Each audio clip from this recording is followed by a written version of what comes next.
जो एस्प्रिन था उस एस्प्रिन से डिस्प्रिन कैसे बना। अब एस्प्रिन जो था उसको थोड़ा मॉडिफाई करो। एस्प्रिन की टैबलेट बनाते टाइम एस्प्रिन के अंदर साइट्रिक एसिड एक्स्ट्रा डाल दो, एस्प्रिन के अंदर बाइकार्बोनेट्स एक्स्ट्रा डाल दो। तो जब बाइकार्बोनेट और साइट्रिक एसिड ज्यादा डालोगे तो जैसे ही पानी के साथ इसकी रिएक्शन होगी उस टैबलेट की, तो पानी में एकदम से डिस्पर्स हो जाएगा, हिस की आवाज आएगी और घुल जाएगा।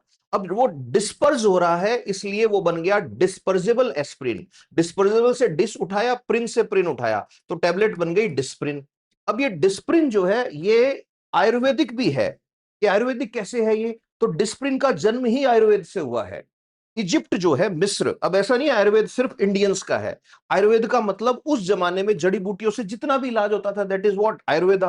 तो इजिप्ट यानी मिस्र वाले जो लोग थे, 4,500 साल पहले उनके लिटरेचर में ये रिकॉर्डेड है कि किसी के भी सूजन आ रखी है, किसी के भी दर्द हो रखा है, तो उसको आप, विलो वुड होती है एक, वहां पे एक ट्री होता है विलो, उस वुड का बार्क दो, ठीक है, उसकी छाल उतार के उसका पाउडर खिलाओ, दर्द ठीक हो जाएगा, बुखार कम हो जाएगा। प्रेग्नेंट लेडी को बच्चा होते टाइम बहुत ज्यादा दर्द हो रहा है, तो आप उसको विलो वुड का एक्सट्रैक्ट पिलाओ, उससे बुखार कम होगा।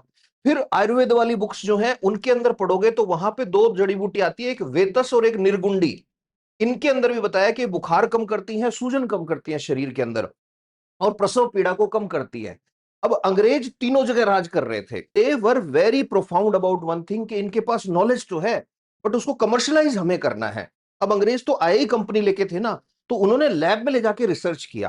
तीनों चीजों पे जब उन्होंने रिसर्च किया तो उनको पता लगा कि विलोवुड में भी, निर्गुंडी में भी, वेतस में भी, तीनों के अंदर एक कॉमन चीज है। वो क्या है? केमिकल्स हैं जिनको सैलिसाइलेट्स बोलते हैं। अब सैलिसिलेट में सबसे कॉमन चीज जो कमर्शलाइज हुई वो था सैलिसिलिक एसिड। तो उन्होंने सैलिसिलिक एसिड पाउडर फॉर्म में बेचना शुरू किया। अब जो भी सैलिसिलिक एसिड खा रहा था उसका दर्द तो खत्म हो रहा था, बट उसके यहां स्टमक में छाले हो जाते थे जिसको अल्सर बोलते हैं। अब इस चीज का क्या करें? इसको आज यूज कर रहे हैं, फेस वॉश में मिला के देते हैं।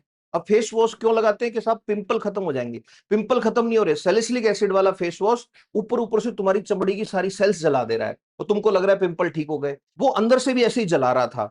तो अब सैलिसिलिक एसिड जला रहा है, इस प्रॉब्लम को सॉल्व कैसे किया? सैलिसिलिक एसिड का एक काम करो, एसिटिक एनहाइड्राइड से रिएक्शन कराओ और बना लो एसिटाइल सैलिसिलिक एसिड।